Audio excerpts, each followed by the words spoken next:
Hello students, welcome to the Megha Goswami classes. Today I am teaching you the topic area and volume. At the first आपको समझना होगा 1D, 2D and 3D shapes. One dimensional, two dimensional and three dimensional shapes. First, मैंने ये line segment बनाया AB. Okay, it is one dimensional shape.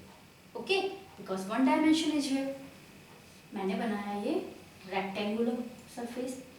Okay, it is length and it is called the breadth. आपको पता ही है ये कहलाती है इसकी लेंथ, ये कहलाती है इसकी breadth. Okay, so it is called the two dimensional shape.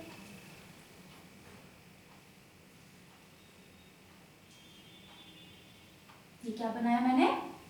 Cuboid. Okay, क्या बनाया मैंने? क्यूबॉइड. इसका जो बेस है वो रेक्टेंगुलर है. यहाँ पे लेंथ, ब्रेथ और ये चीज क्या हो गई इसकी? हाइट. इसका मतलब जब लेंथ और ब्रेथ के संग हाइट मतलब थर्ड डायमेंशन और जुड़ रही है, that is called three dimensional shape. Clear? Now मैं आपको एग्जांपल लेके बता रही हूँ. Suppose this rectangular sheet, I am having this rectangular sheet, this is length and this is breadth. Okay, so it is two dimensional surface. Clear? It is two dimensional surface. I am having this duster. Okay, it is three dimensional shape.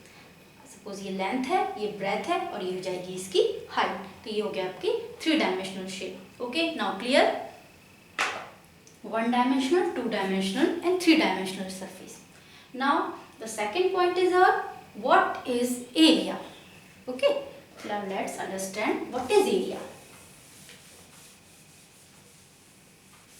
The surface enclosed by the boundary. The surface enclosed by the boundary is called its area. इसकी जो ये parameters का मतलब ये इसकी जो boundary है, length और ब्रेथ, इसकी जितनी सरफेस एनक्लोज कर रही है, जितनी सरफेस कवर कर रही है, the size of the surface is called its area. Okay, the surface enclosed by the boundary is called its area. इसी एरिया में जब मैं हाइट इंक्लूड कर दूंगी, ओके, जब मैं एरिया में हाइट इंक्लूड कर दूंगी तो वो बन जाएगा इसका वॉल्यूम. क्या बन जाएगा उसका? वॉल्यूम. जैसे मैंने इसमें बनाया 3D ऑब्जेक्ट, इसमें मैंने इसकी हाइट रेक्टेंगुलर सरफेस में हाइट इंक्लूड कर देते हैं तो क्या बन जाता है? Cuboid. Okay, this is length, this is breadth and this is height. Length, breadth and height 3D shape है ये. इसका मतलब जब हाइट इंक्लूड हो गई तो वो बन जाएगा इसका वॉल्यूम. जैसे ये रेक्टेंगुलर सरफेस थी, मैंने इसमें ये हाइट इंक्लूड कर दी तो ये बन गया डस्टर. ओके, डस्टर बन गया. इट मींस ये चीज इसकी वॉल्यूम कहलाएगी. इसका मतलब क्या हुआ? The definition of volume is the space covered by of an object.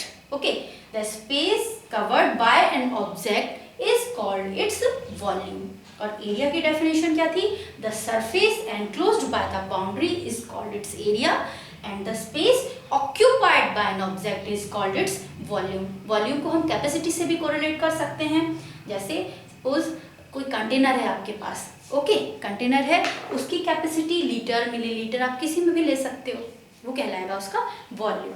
अब हम पढ़ेंगे what is the unit of area and volume. Unit of area and volume. सबसे पहले है unit of area. Unit of area, आपने देखा area हम निकाल रहे हैं 2D object, to dimensional surface का. जैसे मैंने आपको ये रेक्टेंगुलर शेप का एग्जांपल दिया था, ये लेंथ थी, ये ब्रेथ थी.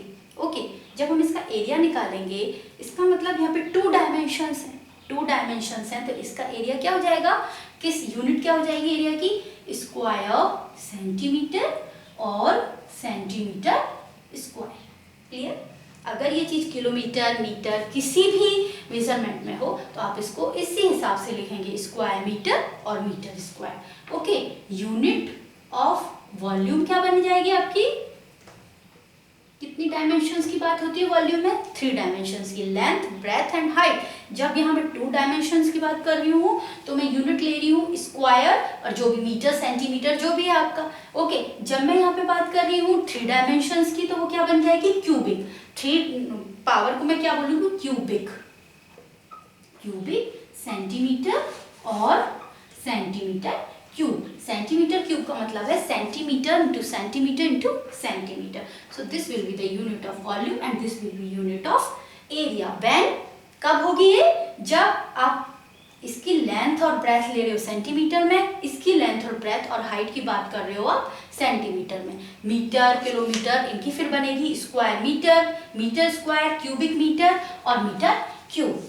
Now I hope you understood this topic very well. So subscribe my channel. Thank you.